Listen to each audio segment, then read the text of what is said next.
সচিবালয়ে অগ্নিসংযোগ করা হয়েছে। আমাদের স্বরাষ্ট্র উপদেষ্টা বক্তব্য দিয়েছেন, তিনি বলেছেন যে কমিটি করা হবে, কমিটি বলবে।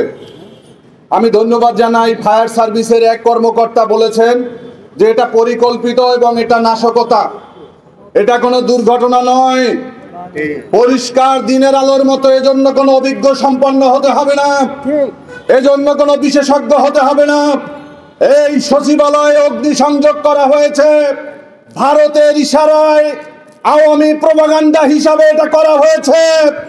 এর সাথে যারা জড়িত এখন পর্যন্ত কেন তাদেরকে গ্রেফতার করা হয় নাই, এটাই আমরা জানতে চাই বন্ধুরা। আমরা তো অনেক আগেই বলেছি যে সচিবালয়ের চেয়ারে চেয়ারে বসে আছে খুনি হাসিনার দোসররা।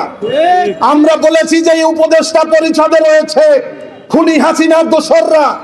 আমরা বলেছি বিভিন্ন মন্ত্রণালয়, অধিদপ্তর, পরিদপ্তর, মহাপরিদপ্তর, প্রত্যেকটা চেয়ারে চেয়ারে আওয়ামী দোসররা বসে আছে। আজকে তারা পরিকল্পিতভাবে খুনি হাসিনার কাগজপত্র আদালত দাখিল করার কথা বলার সাথে সাথে আপনারা দেখেছেন অগ্নিসংযোগ করে সমস্ত ফাইলপত্রকে পুড়িয়ে দিয়েছে। এই দায় কোনোভাবে উপদেষ্টা পরিষদ এড়াতে পারে না। কারণ এখন পর্যন্ত কেন আওয়ামী ফ্যাসিবাদের দোসরদেরকে অপসারণ করা হলো না? আজকে কেন তাদেরকে পদোন্নতি দেওয়া হলো?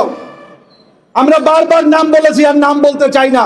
আমরা তালিকা প্রকাশ করব যে খুনি হাসিনার দোসরদের মধ্যে কারা কারা উপদেষ্টা পরিষদে আছে, কারা সচিবালয়ের সচিব আছে, কারা বিভিন্ন মন্ত্রণালয় আছে, কারা সেনাবাহিনীতে আছে, কারা পুলিশে আছে, কারা বিজেপি আছে, কারা এই বিচারপতি আছে। আপনারা দেখেছেন বিচারপতিদের মধ্যে বলেছিল যে আমরা শপথবদ্ধ রাজনীতিবিদ, আমাদের করণীয় হচ্ছে খুনি হাসিনার সমস্ত কার্যক্রমকে বাস্তবায়ন করা।